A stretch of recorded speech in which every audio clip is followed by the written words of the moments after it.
İran İslam Respublikası olsa da içərisində çox güclü bir pan-İranizm var və bu pan-İranizmi biz Zərdüştün yenidən doğuşu kimi də görə bilərik.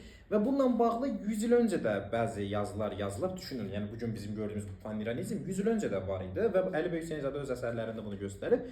Deyir ki, bizim kimi ümumi sair türklərin İrana olan məhəbbəti İranın şimalən həm türk, həm müsəlman, cənubəndə ancaq müsəlman olduğu üçündür. Yəni demək çalışır ki, cənubdakı farsdır. Mən o farsı sırf saf fars olduğu üçün sevmirəm. Müsəlman olduğu üçün sevirəm.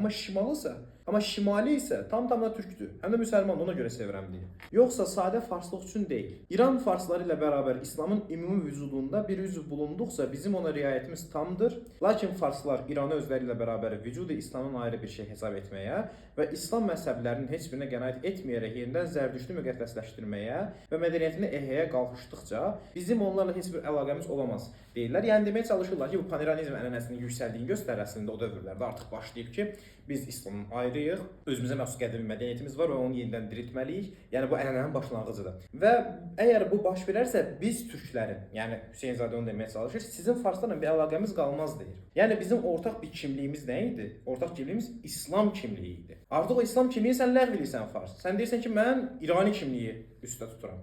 Nəticədə nə baş verir? Türk ondan ayrılır. Buna görə də nə baş verdi bilirsiniz? Pəhləvilər 1925-ci ildə taxtı qəsb edəndən sonra başladılar türkləri farslaşdırmağa çalışmağa ki, ortaq bir kimlik yaratsınlar. Yəni türkü fars eləsin, ortaq kimlik çardağı altında birləşdirsin. Fəqət alınmadı. Sonra mollalar hakimiyyət tutub yenidən şiə kimliyini, yəni müsəlman kimliyini gətirdilər ki, yenə türkü farsı birləşdirsinlər. Biz o dövrü çox gözəl formada bu yazılarda görə bilirik. Yəni ortaq kimlik necə də önəmlidir. Hətta burada çox maraqlı bir bənzətmə edir. İrançılıq ideologiyasına görə atavizmdir bu. Farsların elədiyi. Bilirsiniz ki, atavizm nədir? Biologiyada bu var. Məsələn, insan oğlu, bir uşaq quyruqla doğulanda biz buna atavist xüsusiyyət deyirik. Niyə? Çünki çox uzaq bir əcdadın, hansısa bir primat bir atanın xüsusiyyəti ilə doğulub, quyruqla doğulub. Çünki biz quyruqlarımızı neçə milyon ildə itirmişik. Bu da deyir ki, farslarda da bu atavizm var. Yəni 2500-3000 illik Zərdüş ənənəsini yenidən dirildərək müasir dövrə uyğunlaşdırmağa çalışırlar. Əli bəy Turan məktəbləri təşkil edirik. Hamınızı qoşulmağa dəvət edirik. Link biodadır qeydiyyat üçün. Təşəkkürlər.